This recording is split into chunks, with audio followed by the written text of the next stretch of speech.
Alia hanya ingin selamat. Ia melarikan diri dari rumah tanpa uang, tanpa alas kaki, dan tanpa tahu kemana harus pergi. Namun ketika rasa lapar membuatnya hampir pingsan, ia nekat masuk ke halaman rumah orang asing dan memakan semangkuk nasi yang tergeletak di atas meja. Ia baru tahu terlambat, makanan itu ternyata milik seekor anjing yang baru selesai operasi. Dan pria yang memergokinya adalah Arga, seorang dokter hewan dingin yang sama sekali tidak percaya pada orang asing. Alia mengira hari itu akan menjadi hari paling memalukan dalam hidupnya. Ia salah, karena dari rumah itulah ia menemukan keluarga yang selama ini tidak pernah ia miliki.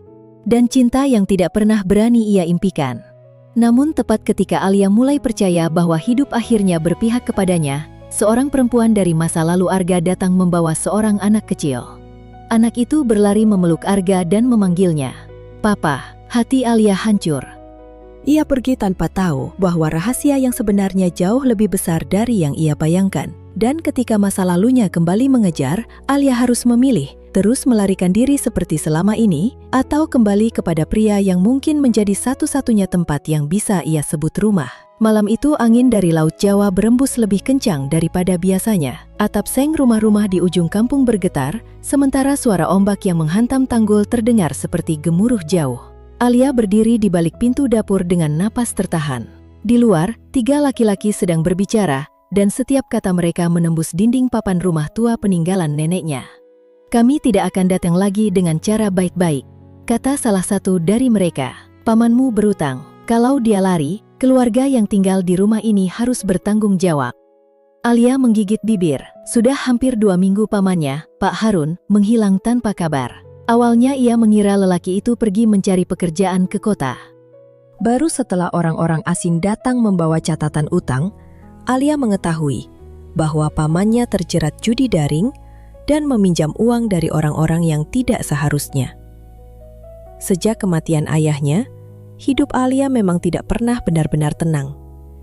Ibunya pergi bekerja ke luar negeri ketika ia masih kecil.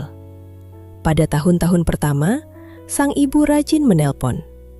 Lama-lama, panggilan semakin jarang. Hingga hampir 2 tahun terakhir, tidak ada kabar sama sekali. "Apa kita masuk saja?" Terdengar suara lain. Alia mundur 1 langkah. Jalan belakang kampung gelap dan berlumpur. Alia berlari tanpa arah. Rambut panjangnya terlepas dari ikatan dan dadanya sesak. Di belakang, seseorang memanggil namanya. "Alia!" Ia tidak menoleh. Di dekat pasar ikan, beberapa kendaraan terparkir dalam gelap. Salah satunya, mobil bak tertutup dengan pintu belakang yang belum terkunci sempurna. Di dalamnya, terlihat kandang lipat, karung pakan, dan kotak peralatan. Alia memanjat naik, menarik pintu dari dalam, lalu meringkuk di sudut.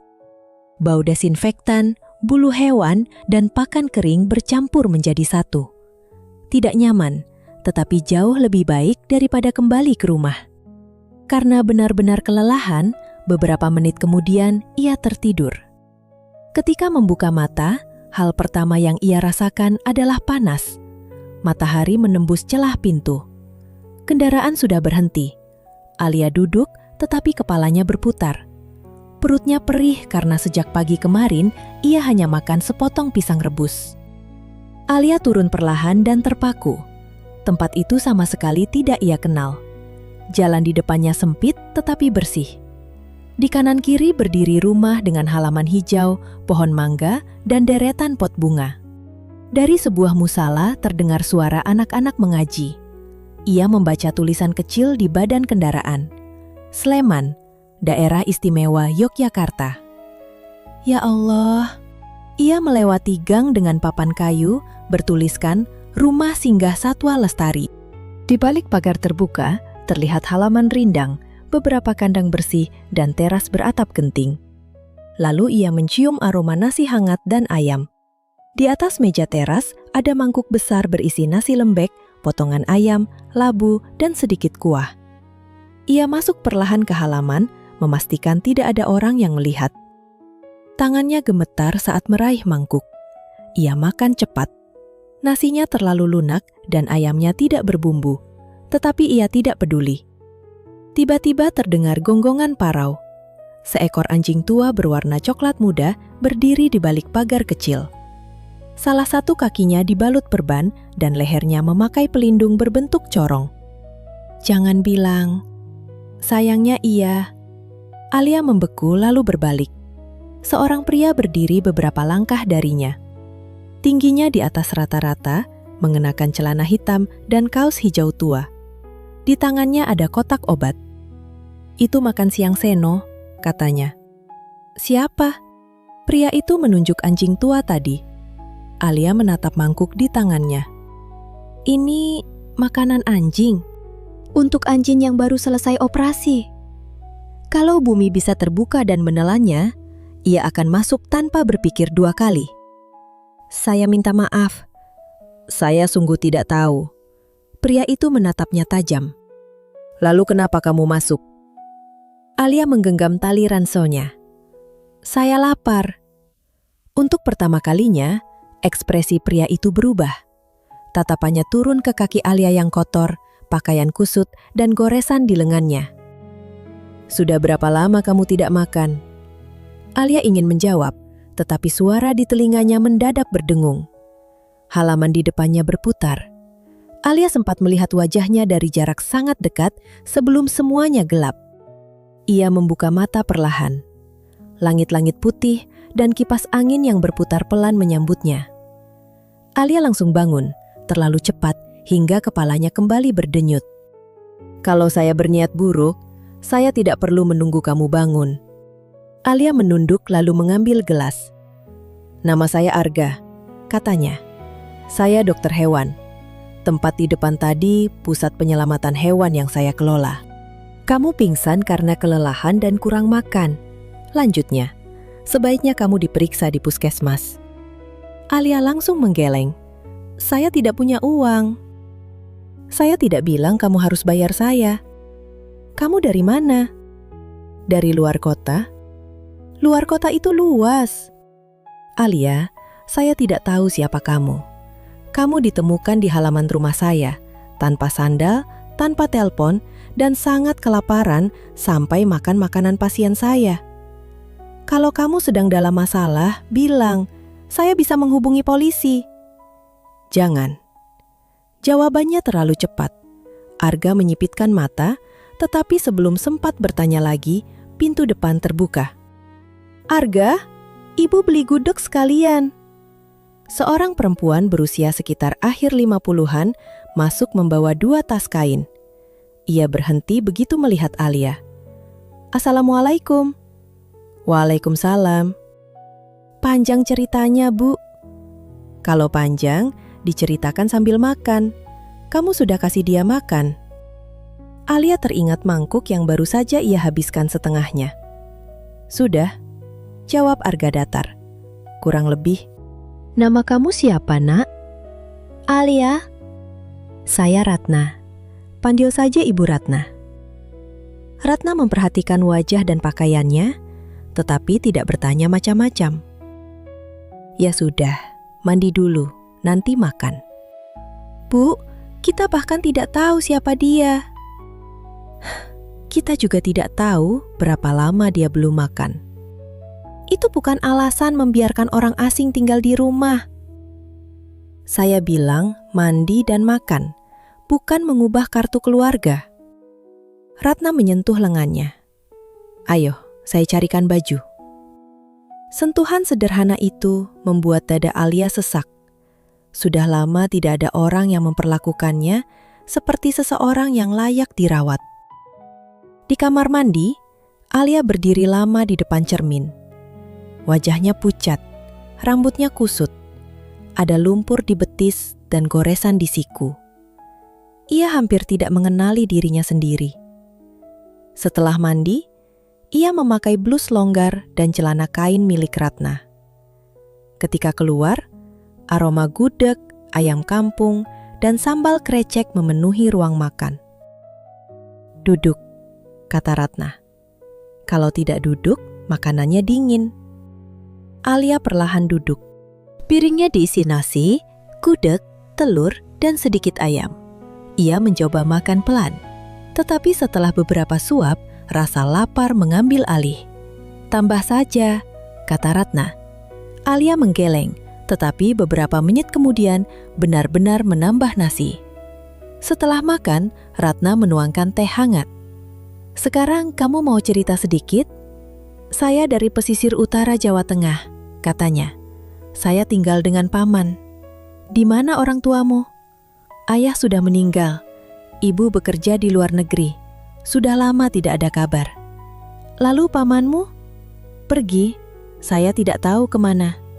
Arga bertanya, "Dia punya utang apa?" "Judi daring. Orang-orang yang menagih datang ke rumah," lanjut Alia.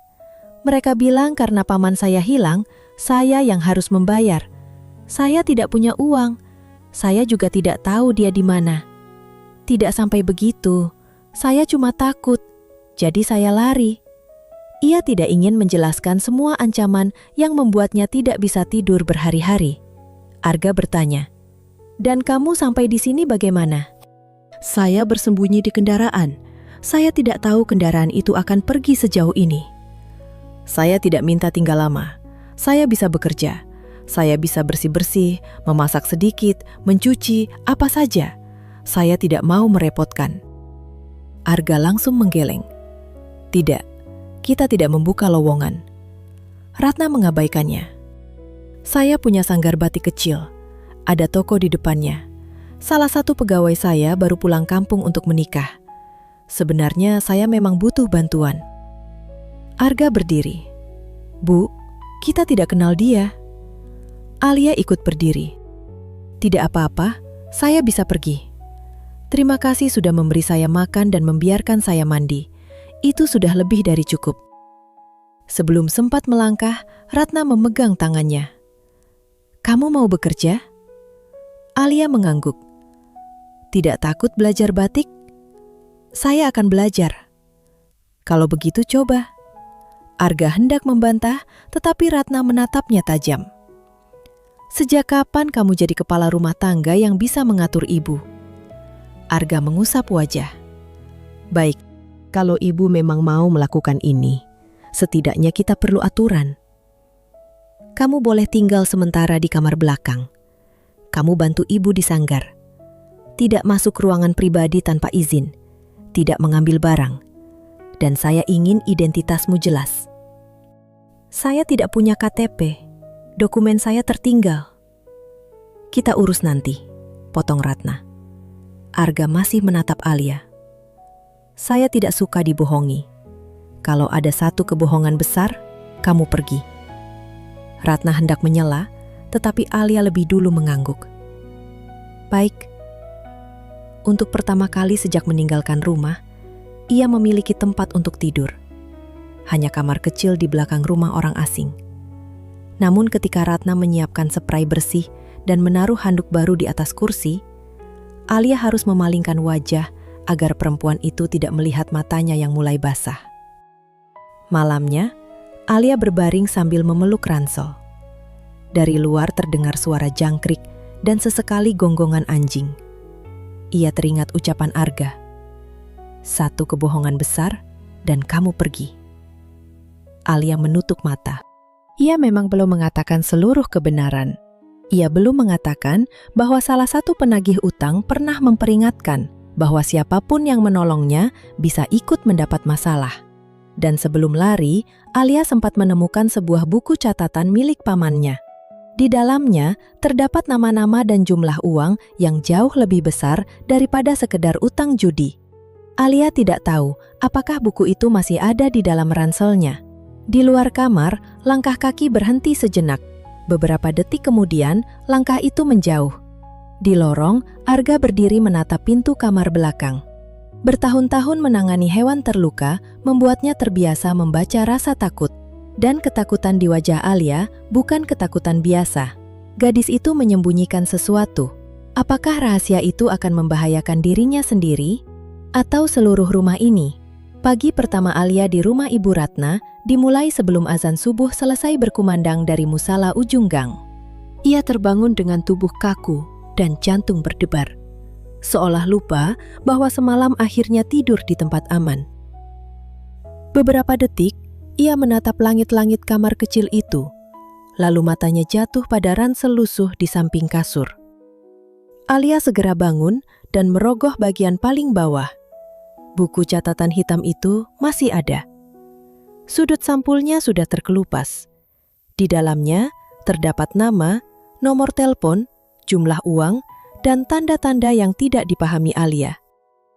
Ia membungkus buku itu dengan kaus lama, lalu menyelipkannya di bawah kasur. Ia belum siap menceritakannya kepada siapapun. Di dapur, Ibu Ratna sudah menanak nasi dan menggoreng tempe. "Loh, kok sudah bangun?"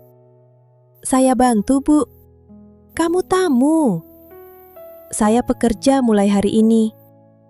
Ibu Ratna tertawa. "Belum juga jam 6 sudah menagih pekerjaan." Alia membantu mengiris mentimun, menghangatkan sayur lodeh, dan menyeduh teh. Ketika Arga masuk dengan rambut masih sedikit berantakan, ia berhenti di ambang pintu. "Kenapa kamu ada di dapur?" "Karena dapur biasanya dipakai untuk memasak." Ibu Ratna menahan tawa. Arga mengangkat alis.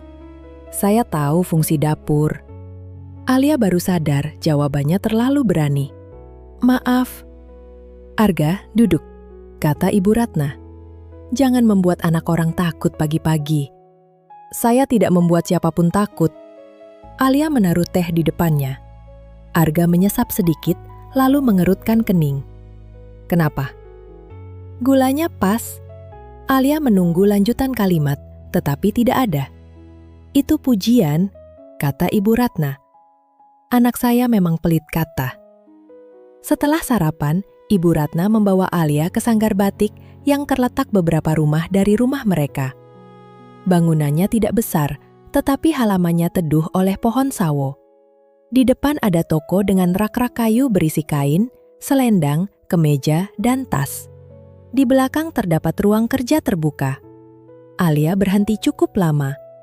Beberapa perempuan duduk di bangku pendek sambil mencanting kain. Uap malam terangkat dari wajan kecil. Bau lilin, kain baru, dan kayu memenuhi udara. "Indah sekali," gumamnya.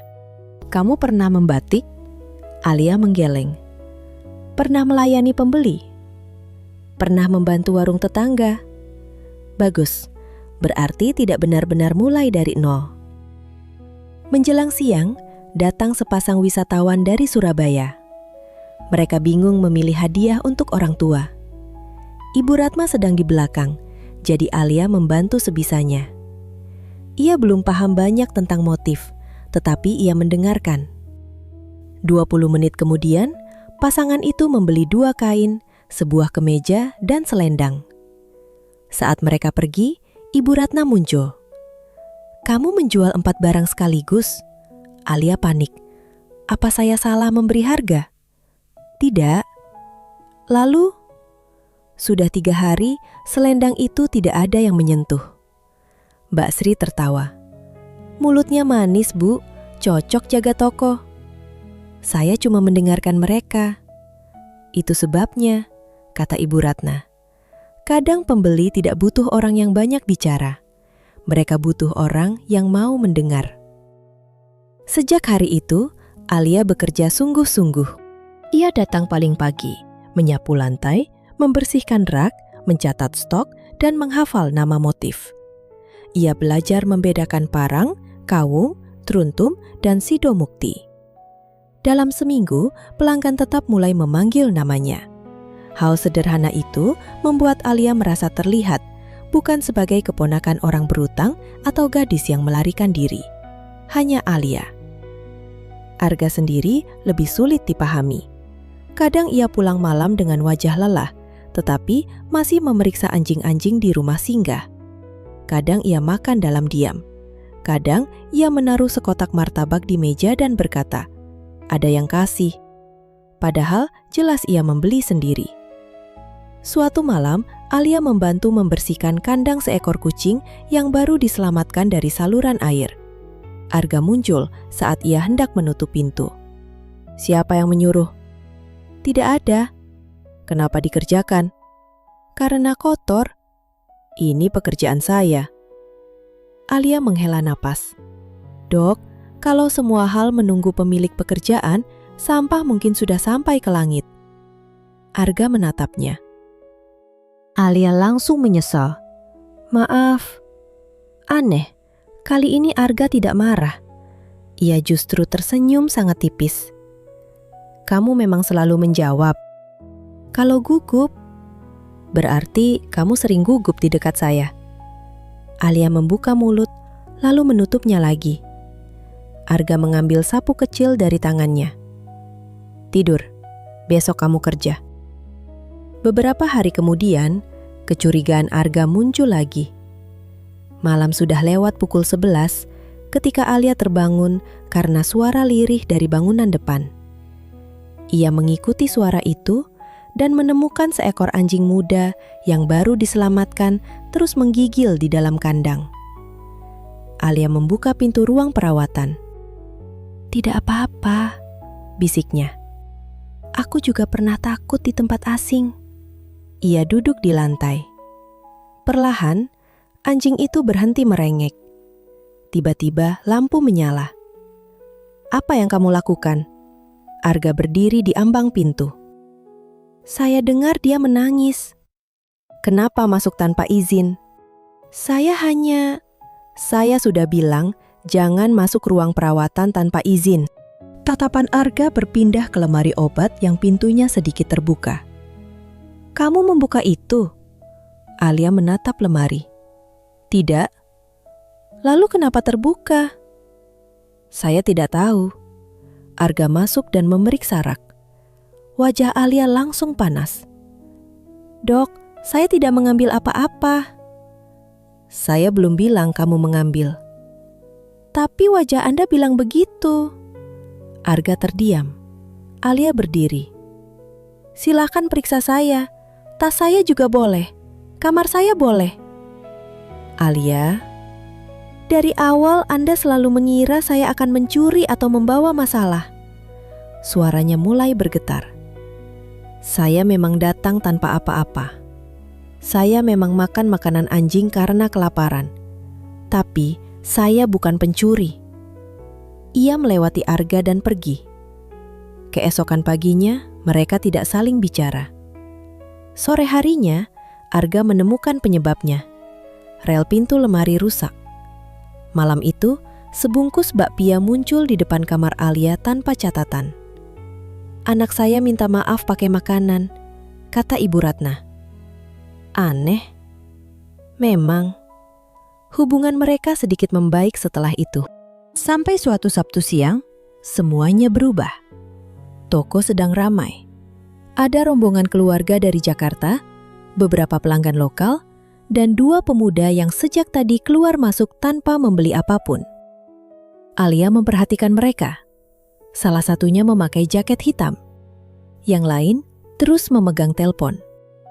Ibu Ratna berdiri dekat meja kasir. Alia melihat tangan pemuda berjaket hitam menyelipkan sebuah dompet kulit mahal ke balik pakaiannya. Mas, pemuda itu menoleh. Itu belum dibayar. Beberapa pelanggan melihat. Pemuda itu tersenyum. Apa? Alia menunjuk benda di balik jaketnya. Jangan menuduh sembarangan. Kalau saya salah, tunjukkan saja. Suasana toko mendadak sunyi. Pemuda itu mendekat. Kamu orang baru ya? Tidak penting. Ia mengambil dompet itu dan melemparkannya ke lantai. Puas? Ibu Ratna maju. Sudah, silakan pergi.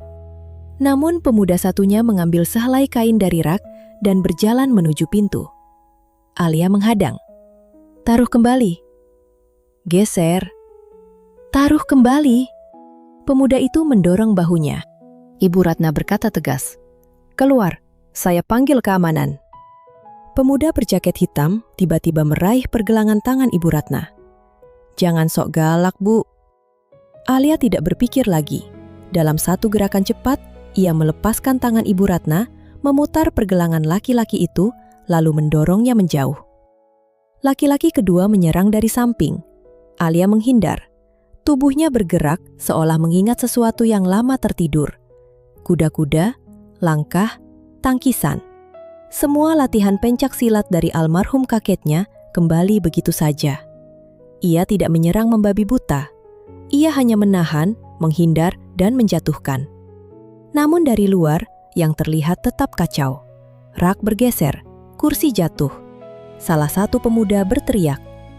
Ketika polisi datang, kedua pemuda itu sudah duduk di lantai sambil mengumpat. Alia ikut dibawa ke kantor polisi untuk dimintai keterangan. Berita itu sampai ke Arga. Ia datang dengan napas terburu-buru.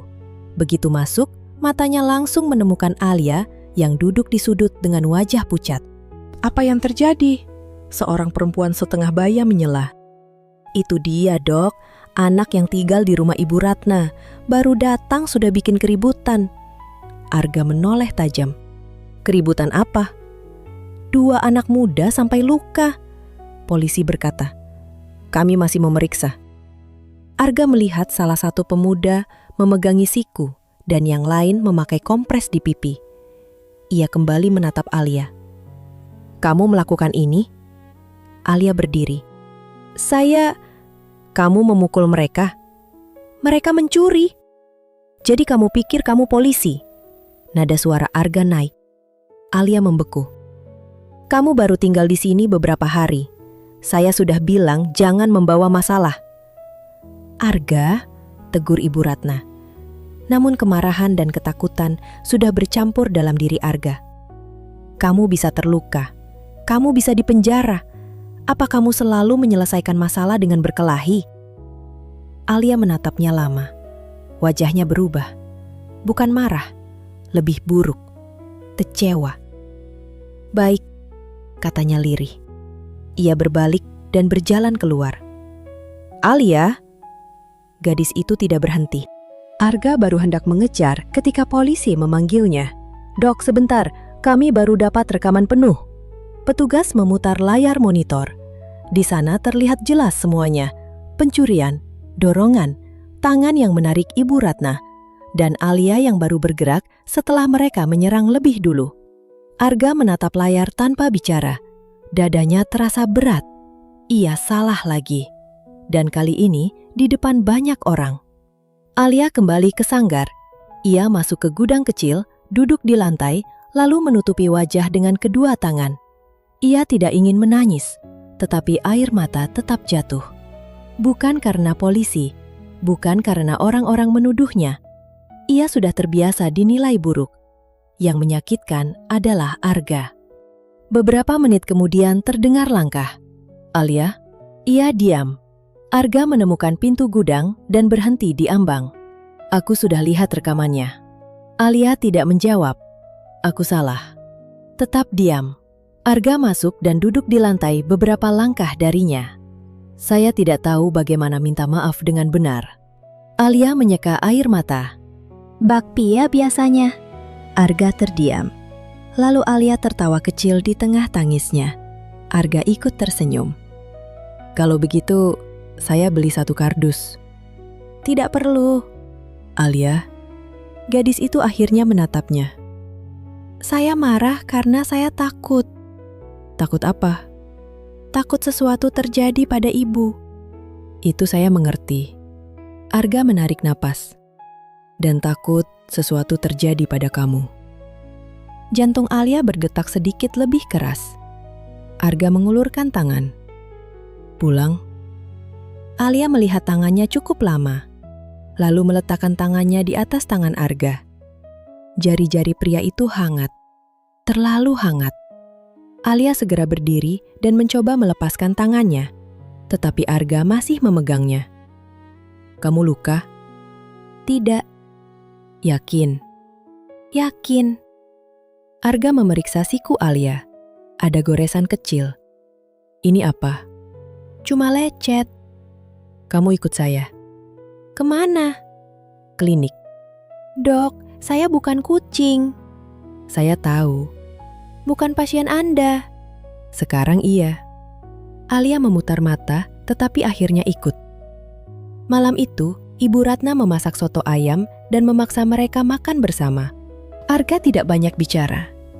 Namun beberapa kali Alia menangkapnya sedang melihat ke arahnya. Begitu mata mereka bertemu, Arga selalu mengalihkan pandangan. Alia juga begitu. Ada sesuatu yang berubah, kecil dan hampir tidak terlihat. Sejak malam itu, Arga mulai berhenti bertanya apakah Alia membawa masalah. Sebaliknya, ia mulai memperhatikan apakah Alia sudah makan, apakah ia pulang terlalu malam, dan apakah pintu rumah singgah sudah terkunci sebelum Alia berjalan melewatinya. Alia tidak tahu bahwa di dalam diri Arga, satu kecurigaan sedang mati perlahan, dan sesuatu yang jauh lebih berbahaya mulai tumbuh. Sementara itu, di bawah kasur kamar belakang, buku catatan hitam milik paman Alia masih tersembunyi.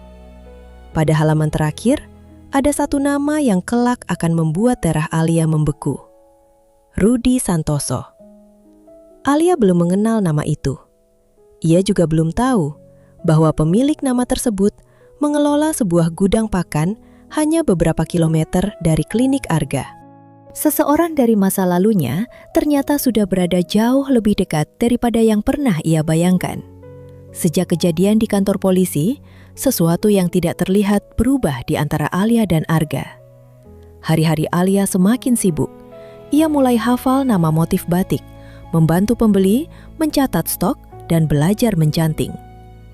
Suatu sore, Arga datang ke sanggar dengan motor penuh cipratan lumpur.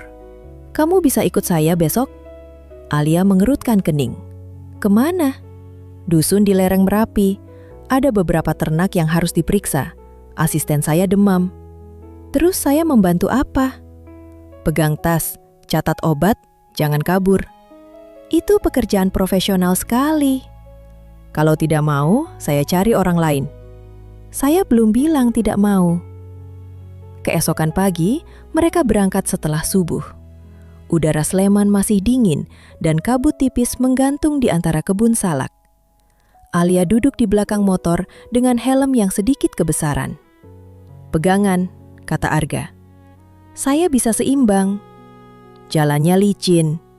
"Saya tidak akan jatuh." Beberapa menit kemudian, motor melewati lubang dan Alia spontan mencengkeram jaket Arga. Ia mendengar tawa kecil. "Jangan ger, saya belum bilang apa-apa." Mereka berhenti di warung dekat jembatan. Arga minum kopi hitam, sedangkan Alia menikmati teh panas dan jadah tempe. "Enak?" tanya Arga. Alia mengangguk. "Kalau tahu pekerjaan asisten dokter hewan dapat sarapan begini, dari dulu saya daftar." "Bayarannya cuma makan." "Bagus, saya pekerja murah." "Bukan murah, banyak makan." Alia menendang ujung sepatunya di bawah meja. Dusun tujuan mereka berada lebih tinggi. Rumah-rumah berdiri di antara kebun cabai, pohon pisang, dan rumput gajah. Merapi tampak samar di balik awan. Begitu tiba, beberapa warga langsung menyambut Arga. Alia memegang buku catatan. "Nama obat ini apa?" bisiknya. Arga menyebutkan. "Ulangi." Arga mengulang lebih pelan. Alia menulis hati-hati. "Tulisanmu jelek." Alia menatap tajam. "Tadi katanya saya cuma perlu mencatat." Pak Wiryo, pemilik ternak, tertawa. "Wah, Dok Arga sekarang bawa asisten yang berani membantah." Alia langsung menunduk malu. Menjelang siang, seorang anak datang berlari. Kambing milik tetangganya kesulitan melahirkan.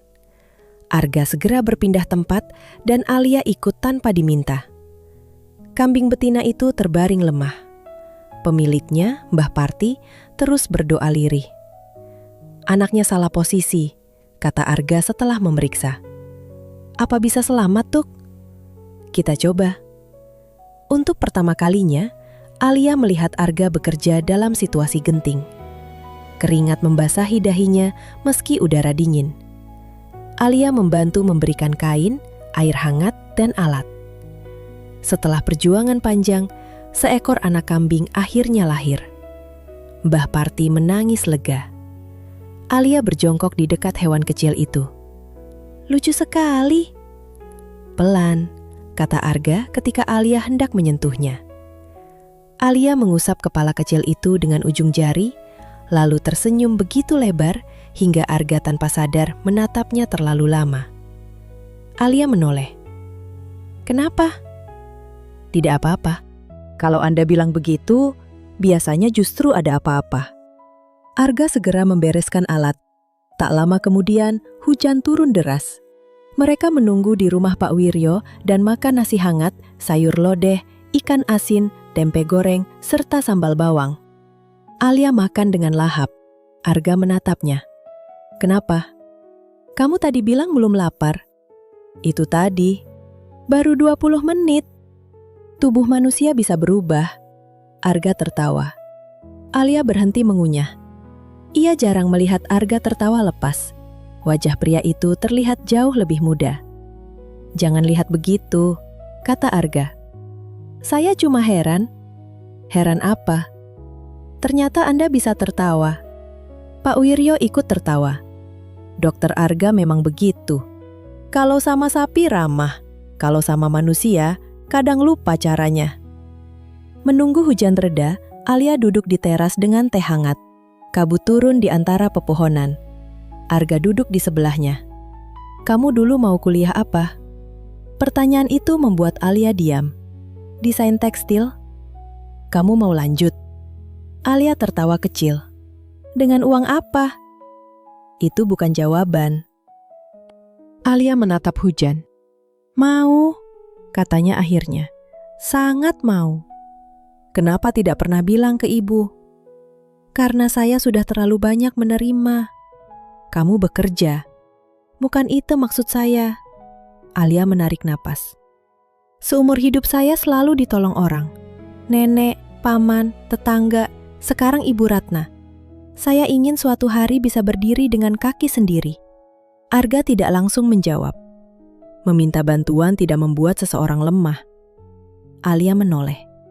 Kadang justru butuh keberanian untuk mengakui bahwa kita tidak bisa melakukan semuanya sendiri. Sore hari, ketika mereka hendak pulang, seorang warga datang meminta bantuan. Seekor sapi di dusun sebelah kesulitan melahirkan. Kamu tunggu di sini, kata Arga. Kenapa? Sudah sore. Saya asisten. Kamu tadi bilang pekerjaanmu cuma pegang tas. Sekarang saya naik jabatan. Arga akhirnya menyerah. Dalam perjalanan pulang, udara semakin dingin. Alia menggigil. Arga berhenti dan melepas jaket. Pakai. Lalu Anda? Saya tidak dingin. Itu bohong. Pakai. Alia menurut. Jaket itu terlalu besar dan masih menyimpan kehangatan tubuh Arga. Sepanjang perjalanan pulang, Alia duduk sedikit lebih dekat daripada saat berangkat. Ia mengatakan pada dirinya sendiri bahwa itu hanya karena jalan licin. Setelah perjalanan itu, hubungan mereka berubah lagi. Arga lebih sering mengajak Alia berbicara. Kadang tentang pekerjaan, kadang tentang makanan, kadang tentang hal kecil yang sebenarnya tidak penting. Alia mulai menunggu suara motor Arga setiap malam. Masalah muncul dalam bentuk seorang lelaki bernama Bayu. Bayu bekerja di bengkel motor milik pamannya dekat Sanggar. Usianya 25 tahun, mudah tertawa, dan mengenal hampir semua orang di kampung. Pertama kali datang, ia membeli gantungan kunci batik. Besoknya, ia membeli satu lagi. Hari berikutnya, ia membeli dompet. Alia akhirnya berkata, "Kalau besok datang lagi, saya curiga Anda mau membuka toko sendiri." Bayu tertawa. Saya sebenarnya cuma butuh alasan untuk melihat penjaga tokonya. Alia memutar mata, tetapi ikut tertawa. Suatu sore, Arga melihat Bayu membantu Alia menurunkan kardus dari rak atas. "Kamu tidak punya bengkel?" tanyanya. Bayu menoleh. "Punya." "Lalu kenapa di sini?" "Motor sedang tidak rusak." "Semua motor di Sleman sehat." Bayu tertawa. "Dokter hewan kok galak?" Alia menahan senyum. Malamnya, Arga bertanya sambil makan. "Bayu sering datang?" "Kadang." "Kenapa?" "Beli barang." "Setiap hari?" Alia menatapnya lama. "Kalau mau bertanya sesuatu, langsung saja." Arga hampir tersedak teh. Saya tidak mau bertanya apa-apa. Beberapa hari kemudian, Bayu mengajak Alia ke pasar malam di alun-alun kecamatan. Ada musik dan jajanan, sebagai teman, katanya. Alia akhirnya setuju. Minggu malam, ia mengenakan blus sederhana dan rok panjang. Ibu Ratna membantu merapikan rambutnya. Arga baru pulang ketika Alia hendak keluar. Mau kemana? Pasar malam. Dengan siapa? Bayu. Wajah Arga berubah. Oh, hanya satu kata. Tetapi sepanjang malam, rumah terasa terlalu sunyi baginya. Alia pulang hampir pukul 9. Ia tertawa saat membuka pagar karena Bayu baru saja mengatakan sesuatu. Arga berdiri di teras. "Kamu menunggu?" tanya Alia. "Tidak." "Lalu kenapa di luar?" "Cari angin." "Jam 9 malam." "Angin ada jadwalnya." Bayu berpamitan dan pergi. Arga menatap sampai motornya hilang. "Kamu senang?" "Senang." "Bagus." Nada suaranya sama sekali tidak terdengar bagus. Alia masuk. Arga mengikutinya. "Dia suka kamu." Alia berhenti. "Bayu, jangan pura-pura." Mungkin. Dia bilang ingin mengenal saya lebih dekat." Arga menatapnya. "Terus? Terus apa?" "Kamu mau?" Alia mulai kesal. "Itu urusan saya." Arga tertawa pendek. "Benar." "Kenapa Anda marah?" "Saya tidak marah." "Wajah Anda seperti orang yang sambalnya tumpah." Arga mengusap wajah. "Alia, kamu baru kenal dia." "Dulu saya juga baru kenal Anda." "Itu berbeda." "Bedanya apa?" Arga tidak bisa menjawab. Alia pergi ke kamar. Keesokan harinya, Dito, rekan dokter hewannya, mendengarkan cerita itu sambil membersihkan meja periksa. "Jadi kamu marah karena dia pergi dengan laki-laki lain?" "Saya tidak marah. Kamu menunggu di teras sampai jam 9. Saya cari angin." Dito tertawa keras. "Diagnosis saya sederhana." "Saya tidak butuh diagnosis." "Kamu cemburu." Arga melempar gulungan kain kasa ke arahnya. Masalah menjadi lebih buruk ketika Bayu datang ke sanggar membawa bunga melati kecil. "Untuk apa?" tanya Alia. "Biar meja kasirmu wangi." Alia tertawa. Saat itulah Arga masuk. Ia melihat bunga, Bayu, lalu Alia yang tersenyum. "Bayu?" "Ya dok." "Bengkelmu kebakaran?" "Tidak." "Kalau begitu pulang." Alia menoleh. "Arga?" Itu pertama kali ia memanggil tanpa gelar. Arga sendiri terdiam mendengarnya. Bayu tersenyum kecil, lalu akhirnya pergi. Begitu pintu tertutup, Alia berbalik. "Kenapa Anda begitu?" "Saya bagaimana?" "Kasar." "Dia mengganggu kerja." "Tidak." "Dia datang setiap hari." "Karena dia teman saya." "Dia bukan cuma mau jadi teman." Alia terdiam. "Kalau begitu, kenapa?" Pertanyaan itu membuat Arga kehilangan kata. "Kenapa Anda peduli?" "Saya..." "Karena Ibu Ratna menitipkan saya?" "Bukan." "Karena takut saya membawa masalah?" "Bukan." "Lalu?" Arga maju satu langkah. "Saya tidak suka dia dekat dengan kamu." "Kenapa?" "Saya tidak tahu." Jawaban yang buruk. "Saya tahu." Alia hendak pergi. Arga menahan pergelangan tangannya, tetapi segera melepaskan ketika Alia menatap tangannya. Kata-kata yang selama berminggu-minggu ia tahan akhirnya keluar. "Saya tidak suka kamu tersenyum begitu pada dia." Alia membeku. "Saya tidak suka dia menunggu kamu. Saya tidak suka dia membawa makanan untuk kamu. Saya tidak suka cara dia melihat kamu." Napas Alia terasa pendek. "Arga, saya juga tidak suka kamu memanggil saya dokter seolah kita orang asing." Alia tidak bisa bergerak. Arga tampak sama bingungnya dengan kata-katanya sendiri. Saya tidak mengerti kenapa saya jadi begini, katanya lebih pelan. Tapi saya tahu satu hal. Alia menunggu. Mungkin saya terlambat menyadarinya. Menyadari apa? Arga menatap langsung ke matanya. Bahwa saya menyukai kamu. Dunia Alia terasa sunyi. Di luar, suara motor lewat. Angin menggerakkan lonceng kecil di depan toko. Namun, ia hanya mendengar detak jantungnya sendiri. Arga menyukai dirinya, dan yang paling menakutkan adalah kenyataan bahwa hatinya sudah lama menunggu kalimat itu. Alia mundur satu langkah. Tidak. Arga mengerutkan kening. Tidak apa? Ini tidak boleh. Kenapa? Karena Ibu Ratna. Apa hubungannya dengan ibu? Semua. Alia menggeleng cepat. Ibu memberi saya rumah, pekerjaan, makanan. Kalau orang tahu saya dekat dengan Anda, mereka akan bilang saya memanfaatkan kebaikan keluarga ini. Saya tidak peduli, kata orang. Saya peduli. Alia, saya harus kerja. Ia berbalik. Namun sebelum pergi ke belakang toko, Alia berhenti.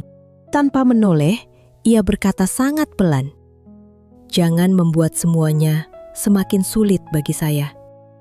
Arga tetap berdiri. Kalimat itu seharusnya membuatnya mundur.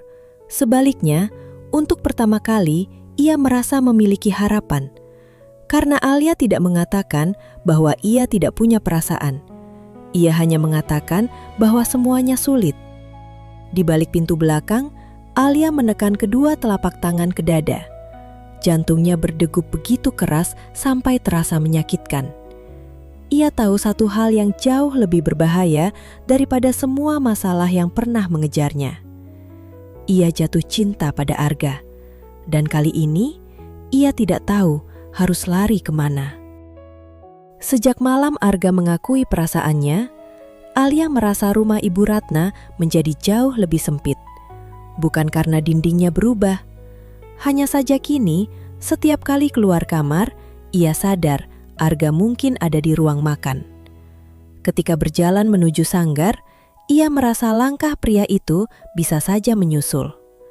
Bahkan bunyi motor di depan rumah sanggup membuat jantungnya berdetak lebih cepat. Alia berusaha bersikap biasa. Ia bangun sebelum subuh, membantu di dapur, bekerja di sanggar, dan pulang menjelang maghrib.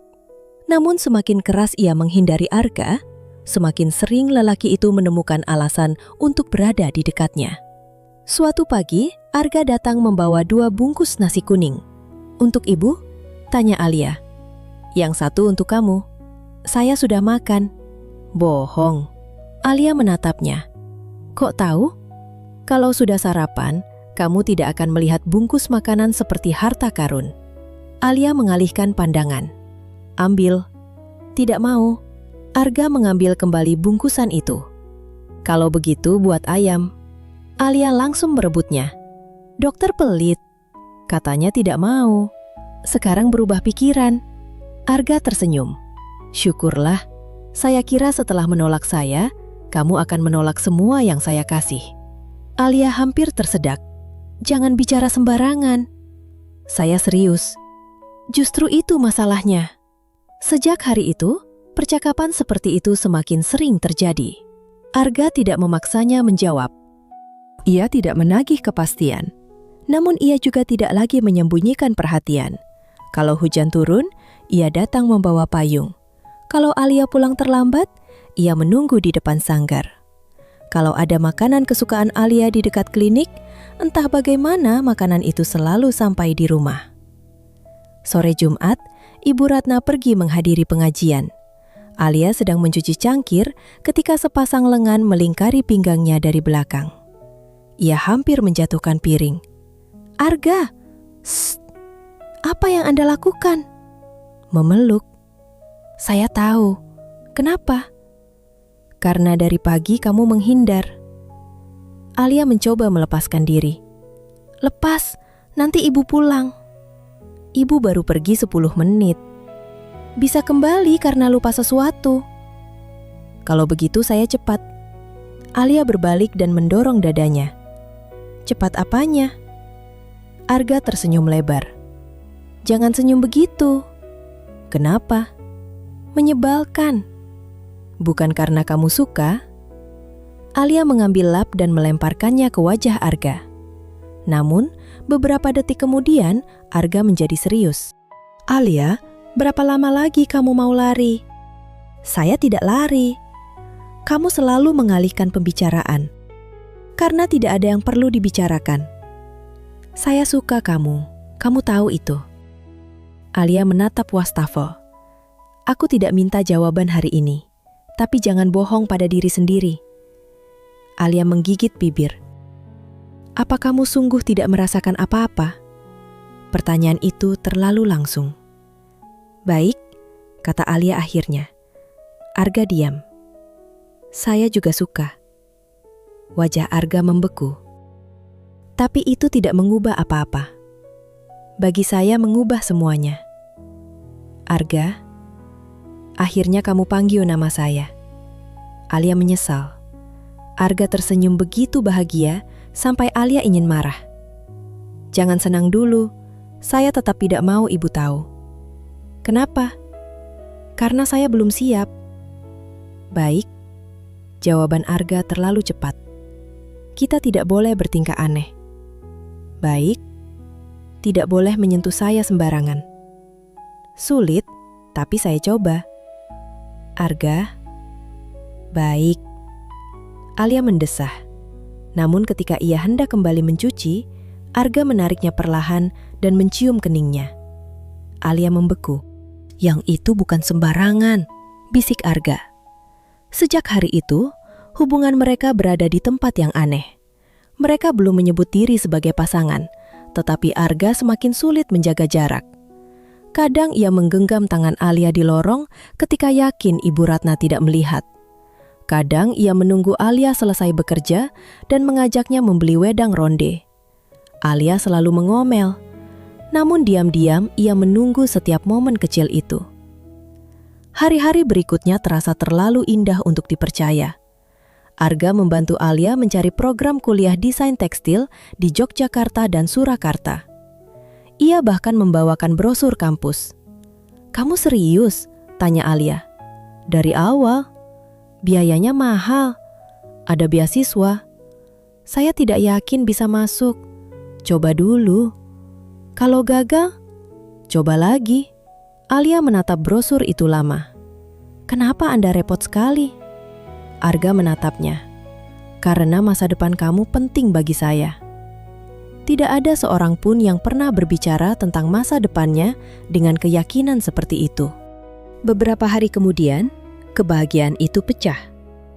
Siang itu sebuah mobil putih berhenti di depan sanggar. Seorang perempuan turun. Ia tinggi, anggun, mengenakan blus krem. Rambutnya dipotong sebahu. Di sampingnya turun anak perempuan berusia sekitar 6 tahun. Ibu Ratna yang sedang menata kain tiba-tiba berhenti. "Kirana?" Perempuan itu tersenyum. "Assalamualaikum Bu Ratna." Ibu Ratna mendekat dengan wajah tidak percaya. "Ya Allah, kapan pulang?" "Tadi pagi." Mereka berpelukan. Anak kecil itu memegang tangan Kirana. "Ini Mila?" tanya Ibu Ratna. Kirana mengangguk. Ibu Ratna langsung berjongkok dan memeluk anak itu. Alia berdiri di balik meja kasir. Ada sesuatu dalam suasana itu yang membuat dadanya tidak nyaman. "Kirana dulu dekat sekali dengan keluarga kami," kata Ibu Ratna ketika memperkenalkan mereka. "Ini Alia, dia membantu ibu di sanggar." Kirana tersenyum sopan. "Senang bertemu." Tak lama kemudian terdengar suara motor Arga.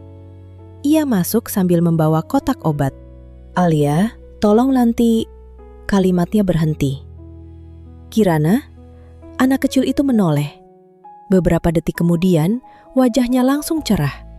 "Papa Arga!" Mila berlari dan memeluk kaki Arga. Dunia Alia seakan kehilangan suara. Arga terlihat sama terkejutnya. Ia menatap Kirana. "Apa ini?" Kirana menarik napas. "Kita perlu bicara." Ibu Ratna menutupi mulut dengan tangan. Arga menatap Alia. "Alia?" Ia langsung memalingkan wajah. "Bu, saya ke belakang dulu." "Alia, tunggu." Namun ia sudah berjalan pergi. Di ruang kerja, Alia pura-pura menata kain. Tangannya gemetar. "Papa Arga." Dua kata itu berulang di kepalanya. Beberapa menit kemudian, ia mendengar percakapan dari depan. "Kamu harus jelaskan semuanya."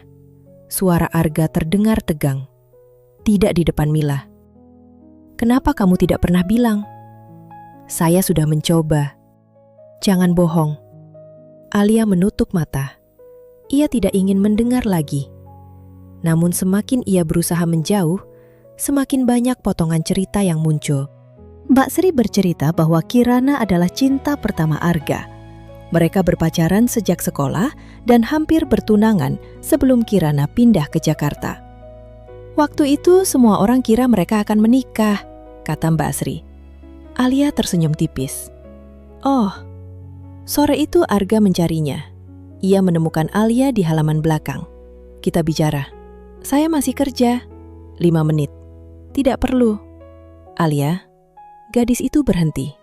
"Apa Mila anak Anda?" Arga diam beberapa detik. Terlalu lama. Alia merasa dadanya ditusuk. "Saya belum tahu." "Belum tahu?" Kirana belum menjelaskan semuanya. Alia tertawa pendek.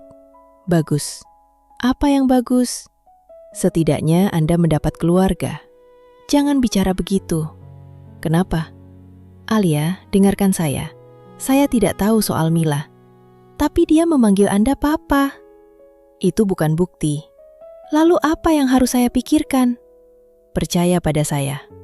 Alia menatapnya. Percaya. Kata yang mudah diucapkan ketika hidup tidak pernah mengajarkan seseorang bahwa kepercayaan selalu punya harga. Malam itu, Kirana dan Mila datang ke rumah. Alia memilih tinggal di kamar. Namun suara mereka tetap terdengar. Ia mendengar Mila tertawa. Mendengar Ibu Ratna memanggilnya sayang. Mendengar Arga berbicara pelan. Untuk pertama kalinya sejak tinggal di rumah itu, Alia merasa seperti orang asing lagi. Keesokan hari, keadaan semakin buruk. Ibu Ratna mengajak Mila ke sanggar. Perempuan itu tampak sangat bahagia. "Alia, lihat, dia suka menggambar." Mila menunjukkan gambar rumah dengan 3 orang di depannya. "Ini Mama, ini aku, ini Papa Arga." Alia merasa napasnya tercekat, namun ia tetap tersenyum. "Bagus sekali." Sore harinya, Ibu Ratna berbicara dengan Kirana di ruang belakang. Mereka tidak tahu Alia berdiri dekat pintu. "Kalau memang benar, kita harus pikirkan masa depan Mila," kata Ibu Ratna. "Saya tahu. Anak itu berhak punya ayah." Alia pergi sebelum mendengar lebih banyak. Ia tidak tahu bahwa beberapa saat kemudian Ibu Ratna berkata, "Tapi Arga tidak boleh dipaksa kembali padamu." Yang Alia dengar hanya satu kalimat, "Anak itu berhak punya ayah." Malam berikutnya, Arga menemukan Alia sedang menjemur kain. "Kenapa terus menjauh?" "Saya sibuk." "Kamu marah?" "Tidak." "Alia." Arga berdiri di depannya. "Saya sudah bilang kita akan cari tahu kebenarannya. Tidak perlu menjelaskan kepada saya." "Kenapa tidak?" "Karena saya bukan siapa-siapa." Wajah Arga berubah. "Jangan bilang begitu." "Itu benar." "Tidak." Alia memaksa tersenyum. "Anda punya masalah yang lebih penting." "Alia, lihat saya." Ia tidak mau. Arga memegang kedua bahunya. "Saya tidak akan kembali pada Kirana." "Bagaimana kalau Mila anak Anda?" Arga diam. Alia tersenyum pahit. "Itulah yang saya maksud. Kalau dia anak saya, Saya akan bertanggung jawab. Tentu, tapi itu tidak berarti saya harus mencintai Kirana. Kadang keluarga tidak dibangun hanya dari cinta. Jangan mengambil keputusan untuk saya. Saya tidak. Lalu, kenapa kamu seperti mau pergi? Alia menegang. Arga melihatnya. Kamu mau pergi? Tidak. Itu kebohongan pertama yang benar-benar ia ucapkan kepada Arga. Malam itu, setelah semua orang tidur, Alia mengeluarkan ranselnya. Ia memasukkan pakaian secukupnya, brosur kuliah dari Arga, sedikit uang tabungan, dan buku hitam milik pamannya. Ia duduk di tepi kasur lama sekali. Air matanya jatuh tanpa suara. Pergi adalah satu-satunya hal yang paling ia kuasai. Dulu ia pergi karena takut. Sekarang ia pergi karena mencintai. Setidaknya begitu yang ia katakan pada dirinya sendiri. Sebelum subuh, Alia menulis surat untuk Ibu Ratna. Ia meminta maaf, berterima kasih, dan mengatakan bahwa ia ingin mencari hidupnya sendiri serta berhenti menjadi beban. Untuk Arga, ia tidak menulis apa-apa. Karena kalau ia menulis satu kalimat saja, ia takut tidak akan sanggup melangkah keluar. Ia meletakkan surat di meja makan, lalu menatap rumah itu untuk terakhir kali. Dapur tempat ia pertama kali merasa diterima. Lorong tempat Arga sering menunggunya. Kamar kecil yang telah menjadi rumah pertama dalam hidupnya. Alia menutup pintu perlahan. Ketika azan subuh mulai terdengar, ia sudah berjalan menuju jalan besar dengan ransel di punggung. Ia tidak menoleh. Beberapa jam kemudian, Arga bangun dan langsung merasa ada sesuatu yang salah. Pintu kamar Alia terbuka. Kasurnya rapi, lemari kosong. Di meja makan, Ibu Ratna berdiri sambil memegang selembar surat dengan tangan gemetar. Arga merebutnya. Ia membaca sampai akhir. Tidak ada namanya. Tidak ada pesan untuknya. Hanya satu kalimat terakhir. Terima kasih karena pernah membuat saya merasa punya rumah. Arga meremas surat itu. Wajahnya pucat. Alia, untuk pertama kalinya dalam hidupnya, Arga benar-benar panik. Karena gadis yang selama ini selalu ia khawatirkan akan membawa masalah, ternyata telah membawa pergi sesuatu yang jauh lebih penting. Hatinya. 2 bulan setelah meninggalkan Sleman, Alia mulai hafal bunyi pintu kaca kembang sore setiap kali terbuka. Kafe kecil itu berdiri di salah satu sudut Surakarta. Di depan ada meja kayu, mesin kopi, dan rak kue. Di sisi lain tergantung kain serta karya perajin muda. Alia bekerja sebagai barista sekaligus membantu menjaga galeri. Pada minggu pertama, ia hampir menyerah. Nama-nama minuman membuat kepalanya pusing. Ia pernah salah pesanan dan menumpahkan susu. Namun pemilik kafe, Mbak Laras, tidak pernah memarahinya. Yang penting jangan mengulang kesalahan yang sama 10 kali, katanya. Alia belajar cepat. Ia mulai tahu cara mengatur mesin kopi, mencatat pesanan, dan melayani pelanggan. Pengalaman di sanggar Ibu Ratna juga membuatnya mampu membantu menata produk batik. Untuk pertama kali dalam hidupnya, Alia memiliki gaji sendiri. Setiap menerima uang, ia menyisihkan sebagian ke dalam amplop kecil bertuliskan kuliah. Brosur kampus yang pernah diberikan Arga masih tersimpan di dalam ransel. Ia tidak pernah membuangnya. Kadang, ketika kamar kos terasa terlalu sunyi, Alia mengeluarkan brosur itu dan membaca halaman yang sudah hafal di luar kepala. Lalu, wajah Arga muncul dalam pikirannya. Cara lelaki itu memegang cangkir kopi. Cara ia mengerutkan kening ketika kesal. Cara ia berkata bahwa masa depan Alia penting baginya. Pada saat seperti itu, Alia selalu segera melipat brosur dan memasukkannya kembali. Ia tidak ingin menangis lagi. Sudah 3 kali aku panggil. Alia tersentak. Rani, rekan kerjanya, berdiri di depan kasir. Kamu melamun lagi. Tidak. Kalau begitu, pelanggan meja 6 sudah punya kemampuan menghilang karena kopinya belum jadi. Alia cepat-cepat melihat layar pesanan. Ya ampun. Rani tertawa.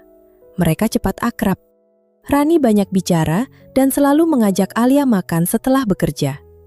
Alia tidak pernah bercerita banyak tentang masa lalunya. Yang Rani tahu hanya bahwa Alia pernah tinggal di Sleman, pernah bekerja di Sanggar Batik, lalu pindah untuk memulai hidup baru. "Pacar kamu di sana?" tanya Rani suatu malam. Alia hampir menjatuhkan sendok. "Tidak ada." "Wajahmu bilang ada." "Saya tidak punya pacar." "Berarti ada laki-laki, tapi tidak sempat jadi pacar." Alia diam. Rani mengangguk seolah baru saja memecahkan misteri besar. Tepat. Alia melempar tisu ke arahnya. Di Sleman, Arga menjalani hari-hari yang jauh lebih buruk. Pada hari Alia pergi, ia mendatangi terminal, stasiun, dan tempat-tempat yang mungkin dituju Alia. Tidak ada hasil. Nomor telepon Alia sudah tidak aktif. Ia juga mencari kabar lewat beberapa kantor polisi. Tidak ada. Ibu Ratna marah selama berhari-hari. Bukan kepada Alia, kepada Arga. "Kamu bilang akan menjaga dia." "Saya tidak tahu dia akan pergi." "Itulah masalahnya. Kamu tidak pernah tahu apa yang dia pikirkan karena kamu terlalu sibuk dengan masalahmu sendiri." Arga tidak membantah. Kamar belakang tetap dibiarkan seperti semula, seolah Alia akan pulang kapan saja. Sementara itu, masalah Kirana akhirnya menemui jawaban. Arga meminta penjelasan penuh dan menolak terus dibiarkan hidup dalam dugaan. Mila bukan anaknya. Bahkan sejak awal, Kirana tidak pernah benar-benar mengatakan bahwa Arga adalah ayah kandung anak itu. Mila adalah anak almarhum kakak perempuan Kirana. Bertahun-tahun lalu, ketika Mila harus menjalani operasi jantung, Arga membantu biaya pengobatan dan beberapa kali menjenguk. Karena masih sangat kecil, Mila tumbuh dengan memori bahwa Arga adalah lelaki yang selalu datang membawa buku gambar, buah, dan mainan. Ia mulai memanggilnya Papa Arga, dan Kirana tidak pernah benar-benar menghentikannya. Ketika kembali ke Sleman, Kirana berharap kedekatan Mila dengan Arga bisa menjadi jembatan agar mereka bersama lagi. "Jadi kamu membiarkan semua orang salah paham?" tanya Arga. Kirana menunduk. "Aku pikir kalau kita bicara pelan-pelan, kamu membawa seorang anak ke rumah saya dan membiarkannya memanggil saya papa di depan semua orang. Aku tidak pernah bilang kamu ayahnya. Itu lebih buruk." Kirana menangis. Namun untuk pertama kali, Arga tidak tergerak oleh masa lalu mereka. Ia hanya memikirkan Alia. Gadis yang pergi karena merasa harus memberikan ruang bagi keluarga yang bahkan tidak pernah ada. Setelah kebenaran diketahui, Ibu Ratna duduk lama di meja makan. Seharusnya ibu lebih peka. Bukan salah ibu. Dia dengar ibu bilang seorang anak berhak punya ayah. Arga menatap ibunya. "Kapan?" "Hari sebelum dia pergi."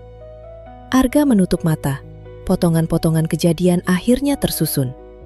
Alia tidak pergi karena tidak mencintainya. Ia pergi karena mengira kehadirannya akan merampas sesuatu dari seorang anak. Kesadaran itu justru membuat Arga semakin marah. Bukan kepada Alia, kepada dirinya sendiri. Ia mencari dengan lebih serius. Dito dan Ibu Ratna ikut mencari kabar ke berbagai tempat. Namun Alia seperti menghilang di telan bumi. Sampai sebuah kebetulan kecil terjadi. Suatu siang, seorang pengelola acara seni dari Surakarta datang ke klinik membawa kucingnya. Sambil menunggu obat, ia menunjukkan foto pameran kepada Dito. Arga kebetulan lewat. Ia berhenti. Di salah satu foto, ada sosok yang sangat ia kenal, berdiri di depan kain batik biru tua. "Alia." Sari menoleh. "Kenal." Arga langsung mengambil ponsel dari tangan Dito. "Ini di mana?" "Solo, Kafe Kembang Sore." Tangan Arga mengepal. 2 bulan. Selama 2 bulan ia mencari.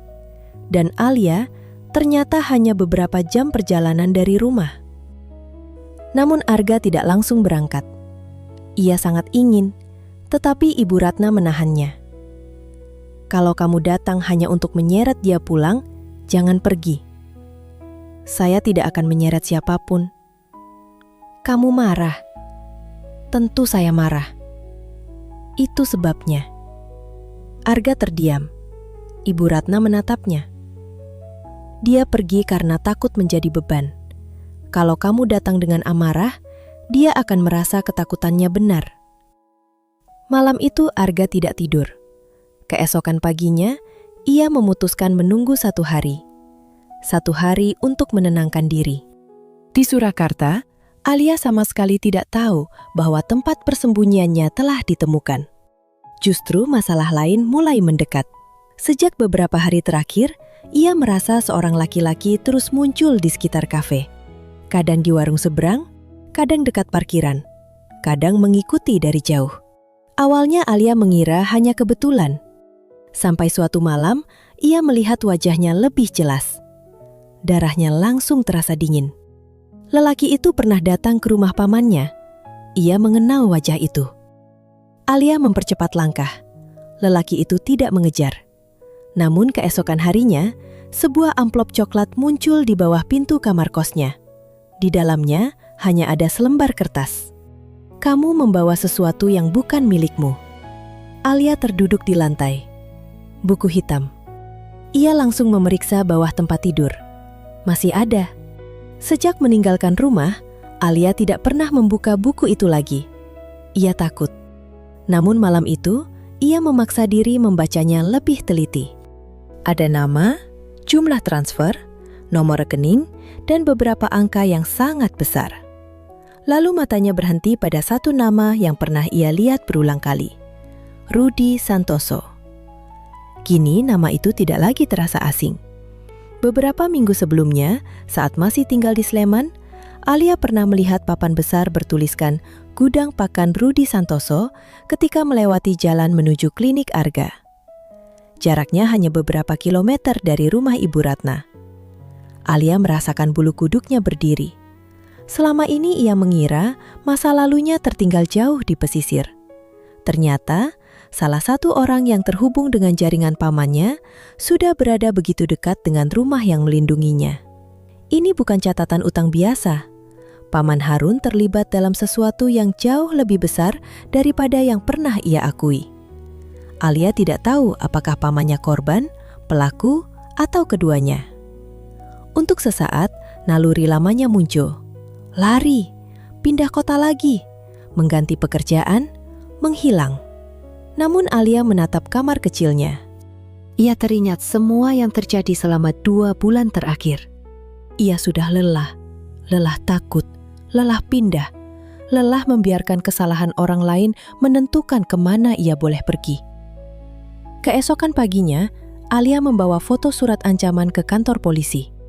Ia belum menyerahkan buku aslinya, tetapi menjelaskan bahwa ada barang peninggalan pamannya yang mungkin menjadi alasan seseorang mencarinya. Polisi menyarankan agar ia tidak pulang sendirian. Mbak Laras juga mengetahui situasinya dan memindahkan Alia sementara ke kamar kosong di lantai atas kafe. "Kamu tidak perlu malu," katanya. "Saya merepotkan." "Jangan mulai." Alia menunduk. Mbak Laras menyentuh bahunya. Orang baik tidak akan merasa rugi karena membantu orang yang sedang butuh perlindungan. Kalimat itu membuat Alia teringat Arga. Meminta bantuan tidak membuat seseorang lemah. Ia menutup mata sebentar. Mungkin untuk pertama kali, ia mulai percaya. Sore berikutnya, Rani mengajak Alia menghadiri ulang tahun ayahnya. Awalnya Alia menolak, tetapi Rani memaksa. "Kamu terlalu sering kerja dan tidur, nanti jadi mesin kopi." Alia akhirnya ikut. Rumah keluarga Rani sederhana dan ramai, dengan nasi liwet, ayam goreng, dan suara anak-anak di halaman. Untuk beberapa jam, Alia bisa melupakan masalah. Sampai Rani berkata, "Pacarku datang." Seorang lelaki masuk dari pintu depan. Alia membeku. Dito, rekan Arga. Dito juga berhenti berjalan. Wajahnya berubah dari heran menjadi tidak percaya. "Alia?" Rani melihat mereka bergantian. "Kalian kenal?" Alia langsung berdiri. Saya ke kamar mandi. Ia pergi sebelum Dito sempat berkata lebih banyak. Di dalam kamar mandi, Alia menatap dirinya di cermin. Tangannya dingin. Dito tahu ia di sini. Berarti Arga akan tahu. Alia tidak tahu perasaan mana yang lebih kuat. Takut, rindu, atau harapan yang sudah lama berusaha ia bunuh. Ia pulang lebih awal dengan alasan sakit kepala. Dito tidak mengejarnya. Namun malam itu, telepon Arga berdering. Gue ketemu Alia. Arga berdiri begitu cepat sampai kursinya jatuh. Di mana? Solo. Alias. Arga, tunggu. Alias. Dito mengirimkan lokasi. Arga membaca pesan itu berkali-kali. Ibu Ratna keluar dari kamar. Kamu dapat kabar? Arga mengangguk, matanya merah. Saya tahu dia di mana. Ibu Ratna memegang lengannya. Pergi. Arga menatap ibunya. Kali ini jangan hanya bawa dia pulang. Apa maksud ibu? Buat dia percaya bahwa dia punya pilihan untuk pulang. Malam itu hujan turun sejak maghrib. Di Kembang Sore, Mbak Laras memberitahu Alia bahwa seorang pelanggan telah menyewa seluruh kafe untuk malam berikutnya. Katanya mau bicara dengan orang penting. Jadi besok kita tutup. Untuk umum iya. Lalu saya? Kamu tetap masuk. Alia mengerutkan kening. Kenapa saya? Karena pelanggan itu minta. Jantung Alia langsung terasa tidak nyaman. Siapa? Mbak Laras hanya tersenyum kecil. Besok kamu tahu. Malam berikutnya, hujan turun semakin deras. Kafe kosong. Alia menyalakan lampu-lampu kecil di dekat jendela dan menata cangkir. Tetapi pikirannya tidak tenang. Ia merasa ada sesuatu yang akan terjadi. Di meja kasir, teleponnya bergetar. Nomor tidak dikenal. Pesannya hanya satu kalimat. Serahkan buku itu malam ini, atau orang-orang yang pernah menolongmu akan ikut menanggung akibatnya. Wajah Alia memucat. Pada saat yang sama, dari balik kaca yang basah oleh hujan, ia melihat sebuah sosok berdiri di seberang jalan. Tinggi, mengenakan jaket gelap, memegang payung. Alia berhenti bernapas. Sosok itu menyeberang perlahan. Setiap langkahnya membuat jantung Alia menghantam lebih keras. Ketika pintu kaca terbuka, lonceng kecil berbunyi. Arga berdiri di sana, basah di bagian bahu. Wajahnya lebih kurus daripada 2 bulan lalu. Matanya penuh sesuatu yang tidak bisa Alia baca. Alia memegang tepi meja agar tidak jatuh. Arga, untuk beberapa detik, tidak ada yang bergerak. Lalu Arga menutup payungnya. Tatapannya tetap pada Alia. Dan 2 bulan rasa marah, rindu, kecewa, takut, dan cinta akhirnya berdiri di antara mereka dalam satu ruangan yang sunyi. Hujan masih memukul kaca ketika Arga berdiri beberapa langkah dari pintu Kembang Sore. Selama 2 bulan, Alia membayangkan pertemuan ini dalam banyak bentuk, namun kenyataan jauh lebih sulit. Arga hanya berdiri, menatapnya, seolah takut satu gerakan salah akan membuat Alia menghilang lagi. Apa kabar? Tanya Arga akhirnya. Pertanyaan sederhana itu hampir menghancurkan pertahanan Alia. Baik. Arga menatap sekeliling kafe. Jadi ini tempat kamu bekerja? Alia mengangguk. Sunyi lagi.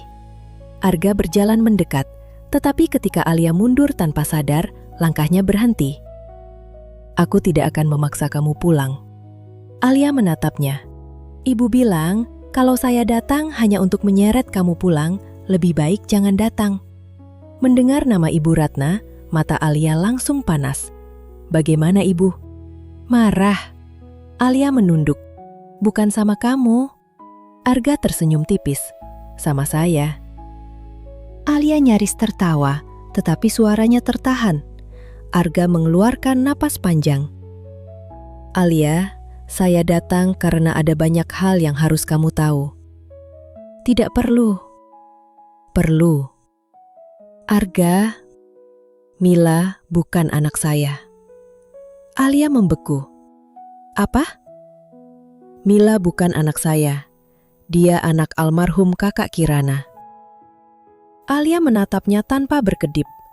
Arga menjelaskan semuanya. Tentang operasi Mila, tentang bagaimana anak kecil itu mulai memanggilnya Papa Arga, tentang Kirana yang kembali dengan harapan lama dan membiarkan semua orang salah paham. Jadi, saya tidak punya anak. Alia memegang tepi meja. Kenapa tidak ada yang menjelaskan sejak awal? Saya juga sedang mencari tahu, tapi saya seharusnya bicara lebih jelas. Alia menggeleng. Saya yang pergi. Tanpa pesan untuk saya. Nada Arga berubah. Alia, saya membaca surat itu berkali-kali. Ada ucapan untuk ibu. Ada terima kasih untuk rumah. Tidak ada satu kata pun untuk saya. Kalau saya menulis untuk Anda, saya mungkin tidak jadi pergi. Arga diam. Pengakuan itu keluar begitu saja. Alia memalingkan wajah. Saya pikir Mila anak Anda. Saya tidak ingin mengambil hak seorang anak. Dan siapa yang memberi kamu hak untuk menghilang? Alia menatapnya lagi. Mata Arga merah. Saya mencari kamu kemana-mana. Maaf. Saya tidak butuh maaf. Lalu apa? Arga mendekat satu langkah. Kebenaran. Apa kamu pergi karena sudah tidak punya perasaan? Alia tidak menjawab. Jawab. Tidak. Suara itu hampir tidak terdengar. Arga menutup mata sebentar. Ketika membukanya lagi, seluruh kemarahan di wajahnya berubah menjadi lelah. Saya rindu kamu. Alia menunduk. Sangat rindu. Air matanya jatuh. Alia akhirnya maju. Ia menyandarkan dahi ke dada Arga. Lelaki itu langsung memeluknya. Alia menangis tanpa suara. Semua kerinduan yang selama ini ia simpan pecah begitu saja. Aku marah sama kamu, bisik Arga. Saya tahu. Jangan hilang lagi. Telepon di meja bergetar. Pesan ancaman itu masih terbuka. Arga melihat wajah Alia berubah. Ada apa? Kali ini, Alia tidak mau berbohong. Ia menyerahkan telepon. Arga membaca pesan itu, lalu menatapnya. Sejak kapan? Beberapa hari. Kenapa tidak bilang? Kepada siapa? Saya. Saya tidak tahu Anda masih mau mendengar. Di mana bukunya? Alia terkejut. Bagaimana Anda tahu tentang buku? Buku apa? Mereka saling diam. Alia sadar ia baru membuka rahasia yang selama ini tidak pernah ia ceritakan. Ia duduk dan menjelaskan semuanya. Tentang buku hitam milik pamannya Harun. Tentang nama-nama, rekening, angka besar, serta nama Rudi Santoso yang ternyata terhubung dengan gudang pakan dekat klinik Arga. Arga langsung berubah tegang. Saya tahu gudang itu. Alia menatapnya. Beberapa bulan lalu, mereka pernah menawarkan kerjasama memasok pakan ke rumah singgah. Saya menolak karena dokumennya tidak jelas. Alia merasakan tengkuknya dingin. Berarti, orang dari jaringan itu memang sudah berada sangat dekat dengan rumah Ibu Ratna. Arga bertanya, buku itu ada di mana? Di atas, kamar saya. Kita serahkan ke polisi. Alia terdiam. Aku takut. Wajar. Kalau ternyata paman saya terlibat, itu tanggung jawab paman kamu. Tapi, Alia, Arga berjongkok di depannya. Kamu sudah terlalu lama membayar kesalahan orang lain. Kalimat itu menghantam tepat ke tempat paling dalam. Sekarang berhenti. Malam itu juga, mereka menghubungi polisi dan menyerahkan buku hitam sebagai barang bukti. Penyelidikan bergerak cepat. Buku itu ternyata memuat transaksi jaringan pinjaman ilegal, perjudian daring, dan aliran uang melalui beberapa rekening. Nama Rudi Santoso menjadi salah satu penghubung penting. Gudang pakannya ternyata hanya kedok untuk memindahkan uang dan mengawasi orang-orang yang dianggap membawa bukti. Polisi juga menemukan bahwa salah satu lelaki yang pernah mengikuti Alia bekerja untuk Rudy. Itulah alasan orang-orang dari masa lalunya bisa mengetahui bahwa Alia pernah tinggal di Sleman. Pak Harun bukan hanya korban. Ia ikut memindahkan uang, lalu melarikan diri dan meninggalkan Alia sebagai sasaran paling mudah. Polisi meminta Alia memberikan keterangan lengkap. Selama proses itu, Arga tetap di dekatnya. Beberapa hari kemudian, salah satu orang yang pernah mengancam Alia ditangkap. Dari sana, polisi menemukan jejak anggota lain, termasuk Rudy Santoso. Yang paling mengejutkan, Pak Harun juga ditemukan. Ia bersembunyi di kota lain. Ketika Alia mendengar kabar itu, ia tidak menangis. Ia hanya duduk lama. Arga bertanya, "Mau menemuinya?" Alia menggeleng. "Belum." "Tidak apa-apa." Alia mulai memahami bahwa memaafkan tidak sama dengan membiarkan seseorang terus menyakiti. Hari terakhir pemeriksaan, Alia keluar dari kantor polisi menjelang sore. Arga menunggu di luar sambil membawa 2 gelas es teh. "Yang satu buat siapa?" "Anjing." Alia menatapnya. Arga tertawa. "Buat kamu." Alia menerima gelas itu. Mereka duduk di bangku dekat halaman. "Setelah ini bagaimana?" tanya Arga. Alia tahu pertanyaan itu bukan tentang polisi. Ia menatap jalan. "Saya tidak tahu." "Pulang ke Sleman?" Alia diam. Arga tidak memaksa. "Kalau saya pulang, saya tidak mau pulang sebagai orang yang harus diselamatkan." Arga mengangguk. "Bagus." Alia menoleh. "Bagus. Karena saya tidak mau menyelamatkan kamu." Alia mengerutkan kening. Arga melanjutkan. "Saya mau berjalan di samping kamu.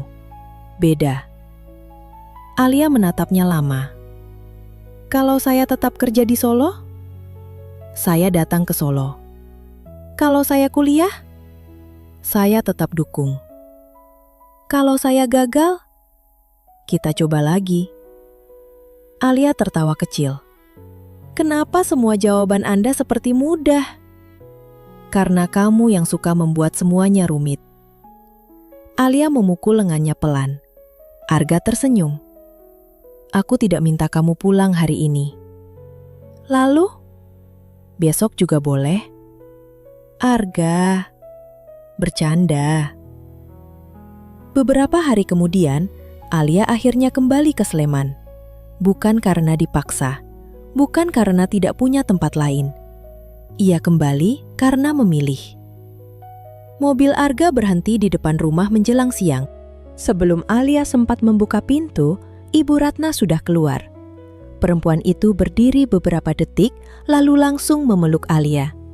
"Anak tidak tahu diri." Alia menangis dan tertawa bersamaan. "Maaf, Bu. Pergi tanpa pamit. Maaf. Tidak telepon. Maaf. Membuat Ibu kurang tidur. Maaf." Ibu Ratna memegang wajahnya. "Jangan pergi lagi tanpa bilang." Alia mengangguk. "Kalau mau pergi, bilang. Kalau mau kembali, pintu rumah ini tidak akan ditutup." Air mata Alia jatuh lagi. Arga berdiri di belakang mereka. Ibu Ratna menoleh tajam. "Dan kamu? Saya kenapa? Kenapa tidak bilang dari dulu kalau suka Alia?" Arga terdiam. Alia langsung panik. "Ibu!" "Diam." Ibu Ratna menunjuk Arga. "Kamu membuat anak ini salah paham. Lalu sekarang wajahmu pura-pura tidak bersalah. Saya sudah menjelaskan." "Telat." Alia menunduk malu. Ibu Ratna tiba-tiba menatap Alia. "Kamu suka anak saya?" Alia membeku. "Ibu." "Jawab." Arga berdiri sambil tersenyum. Alia menatapnya kesal. "Iya." Ibu Ratna menghela napas panjang. "Ya Allah, kenapa harus Arga?" "Ibu!" Alia tertawa di tengah tangis. Malam itu mereka makan bersama lagi. Nasi hangat, ayam goreng, sayur asem, sambal terasi, dan kerupuk memenuhi meja. Untuk pertama kalinya setelah berbulan-bulan, Alia merasa benar-benar pulang. Namun hidupnya tidak berhenti di sana. Alia kembali ke Surakarta beberapa kali untuk menyelesaikan pekerjaannya secara baik-baik. Mbak Laras bahkan menawarkan agar Alia tetap membantu galeri secara paruh waktu. Arga tidak melarang. Ia justru membantu mencarikan informasi tentang program kuliah dan beasiswa. Beberapa bulan kemudian, Alia diterima di program desain tekstil di Yogyakarta. Hari pengumuman, ia menangis sampai Ibu Ratna ikut menangis. Arga hanya berdiri sambil tersenyum. "Kok diam?" tanya Alia. "Saya sudah bilang kamu bisa." "Itu saja." Arga memeluknya. "Saya bangga." Kalimat itu lebih berarti daripada apapun. Alia tetap membantu di sanggar. Ia mulai membuat desain sendiri, menggabungkan motif tradisional dengan pola yang lebih ringan untuk anak muda. Salah satu desain pertamanya memakai bentuk garis-garis kecil menyerupai jejak kaki hewan. Ibu Ratna menyukainya. Arga mengejek, "Kenapa ada jejak anjing di batik?" "Karena anjing lebih ramah daripada Anda. Dulu kamu makan makanannya." "Jangan dibahas." Desain itu justru menjadi salah satu yang paling laku. Sebagian keuntungan Alia sisihkan untuk rumah singgah hewan. Ia mulai merasa hidupnya akhirnya milik sendiri. Dengan bantuan seorang penyelidik, Alia juga mendapat kabar bahwa ibunya masih hidup dan bekerja di Malaysia. Masalah dokumen dan pergantian majikan membuatnya kehilangan akses ke nomor lama serta tidak bisa pulang bertahun-tahun. Awalnya, mereka hanya saling mendengar suara melalui telepon. Alia tidak sanggup berkata apa-apa selama beberapa detik pertama. "Ibu?" Di seberang sana terdengar tangis. "Alia, maafkan ibu." Alia menutup mulut dengan tangan. Semua pertanyaan yang ia simpan sejak kecil belum hilang. Luka itu juga tidak sembuh dalam satu percakapan. Namun, untuk pertama kalinya, ia tidak merasa harus memilih antara marah atau memaafkan. Ia hanya berkata, "Pulanglah kalau sudah bisa. Kita bicara pelan-pelan." Beberapa bulan kemudian, Alia menunggu di area kedatangan Yogyakarta International Airport bersama Ibu Ratna dan Arga. Ketika seorang perempuan kurus dengan wajah yang perasa asing sekaligus sangat dikenalnya muncul sambil membawa koper kecil, Alia tidak bergerak. Perempuan itu berhenti. "Alia?" Air mata Alia jatuh.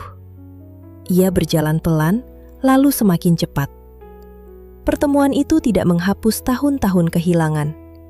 Namun, ketika mereka berpelukan, Alia tahu bahwa beberapa luka memang tidak perlu dilupakan untuk bisa mulai disembuhkan.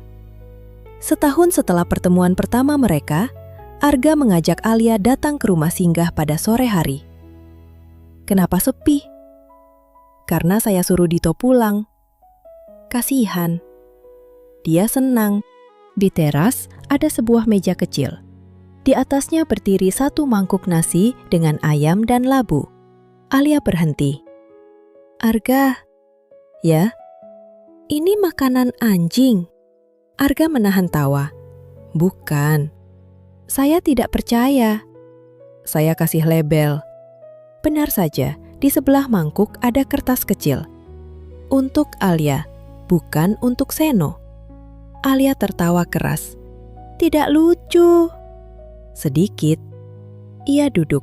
Arga berdiri di depannya. "Dulu kamu datang ke sini karena lapar." "Saya kira hari itu saya menemukan orang asing yang membawa masalah." "Memang benar." "Diam dulu." Alia tersenyum. Arga menarik napas. "Ternyata saya salah." "Bagian mana?" "Yang datang bukan masalah." Arga mengeluarkan kotak kecil dari saku. Alia langsung diam. "Arga, saya tidak minta kamu menikah besok." Alia mulai menangis. Saya juga tahu kamu masih kuliah, masih punya banyak hal yang ingin kamu capai. Arga membuka kotak itu.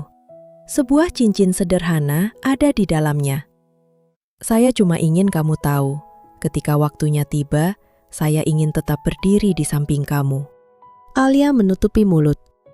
Tidak menyelamatkan. Ia tersenyum. Tidak mengatur. Alia tertawa di sela tangis. Cuma berjalan bersama. Arga berlutut. Jadi, suatu hari nanti, setelah kamu siap, mau menikah dengan saya. Semua jalan yang pernah ia lalui muncul kembali dalam pikirannya. Rumah tua di pesisir, malam pelarian, mangkuk makanan yang ia ambil karena kelaparan, tangan Ibu Ratna, tatapan curiga Arga, perpisahan, dan jalan pulang. Alia akhirnya mengangguk. Mau? Arga tersenyum lebar. Tapi setelah saya lulus. Baik. Dan jangan mengatur kuliah saya. Baik. Dan jangan cemburu berlebihan. Arga diam. Alia menyipitkan mata. Arga, saya akan berusaha. Alia tertawa. Arga memasangkan cincin itu di jarinya. Dari dalam rumah, singgah terdengar gonggongan Seno yang sudah jauh lebih sehat. Alia menoleh. Dia lapar. Arga mengangkat mangkuk di meja. Ini buat kamu. Serius? Serius? Bumbunya ada. Arga terdiam. Alia langsung berdiri. Arga! Lelaki itu tertawa sambil menghindar ketika Alia mengejarnya mengelilingi teras. Di halaman yang sama tempat semuanya dimulai, suara tawa mereka bercampur dengan gonggongan dan angin sore. Alia pernah berpikir rumah adalah tempat yang harus dimiliki sejak lahir. Ternyata tidak selalu. Kadang rumah ditemukan setelah kita tersesat. Kadang keluarga adalah orang-orang yang tidak memiliki hubungan darah, tetapi tetap membuka pintu ketika kita kembali. Dan cinta bukan seseorang yang datang untuk menyelamatkan kita, melainkan seseorang yang tetap berjalan di samping kita ketika kita belajar menyelamatkan diri sendiri. Alia tidak ingin lari. Ia tahu akan ada hari sulit, pertengkaran, dan kegagalan. Namun kali ini, ia tidak takut. Karena akhirnya ia mengerti bahwa meminta bantuan bukan tanda kelemahan. Dan pulang bukan berarti menyerah. Kadang, keberanian terbesar bukanlah pergi sejauh mungkin. Kadang, keberanian terbesar adalah berhenti, berbalik, dan memilih tempat di mana hati ingin tinggal.